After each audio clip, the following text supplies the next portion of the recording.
आज आपण वेगवेगळ्या मेजरिंग इन्स्ट्रुमेंट संदर्भात माहिती पाहणार आहोत. त्याचा लिस्ट काउंट किंवा त्याचा उपयोग आपण पाहणार आहोत.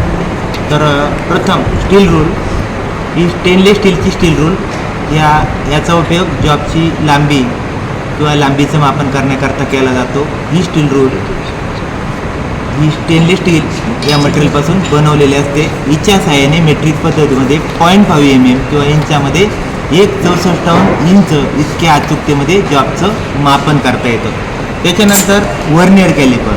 तर या व्हर्नियर कॅलिपरचा उपयोग जॉबची लांबी असेल, जॉबची रुंदी असेल, जॉबची खोली आपण चेक करण्याकरता, जॉबचा आउटसाईड डायमीटर चेक करण्याकरता या व्हर्नियर कॅलिपरचा उपयोग करतात.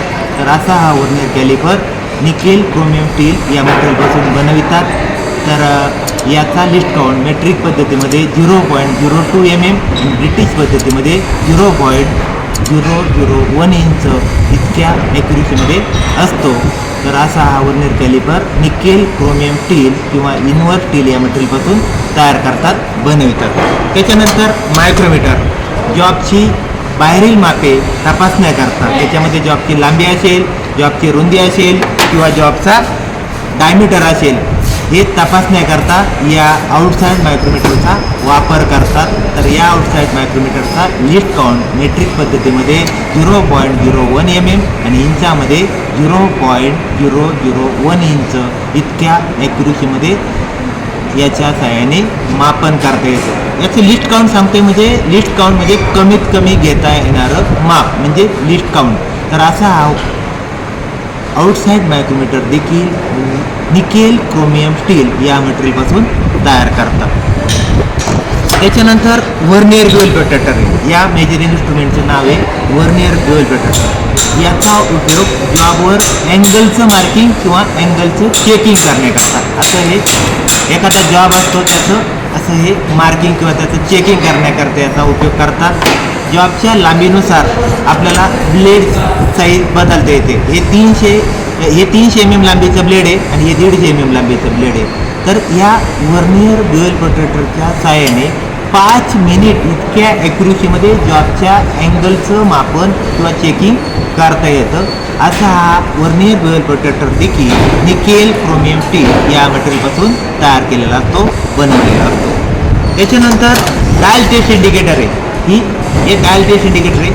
तर या डायल टेस्ट इंडिकेटरचा वापर करून आपल्याला मेजरिंग इन्स्ट्रुमेंट म्हणजे जे काही मशीन अलाइनमेंट असेल किंवा लेथ मशीनवर, मिलिंग मशीनवर वाईज ट्रू करताना, मिलिंग मशीनवर किंवा लेथ मशीनवर असा 4 चकमध्ये जॉब ट्रू करताना मशीनची अलाइनमेंट, त्याच्यानंतर साइन बार, स्लिप गेज आणि डायल टेस्ट इंडिकेटरचा वापर करून टेपर अँगल चेक करण्याकरता या डायल टेस्ट इंडिकेटरचा उपयोग करतात.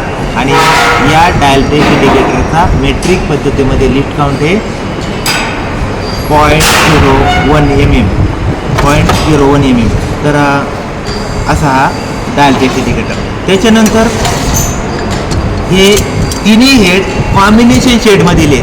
कॉम्बिनेशन सेटमधील तिन्ही हेडला कॉम्बिनेशन सेट असं म्हटलं जातं. त्याच्यामध्ये चौथं हे ब्लेड आहे. हे तीनही हेड कास्ट स्टील या मटेरियलपासून तयार केलेले असतात. तिन्ही हेड कास्ट स्टील, तर ब्लेड हे आलाय स्टील या मटेरियलपासून बनवतात.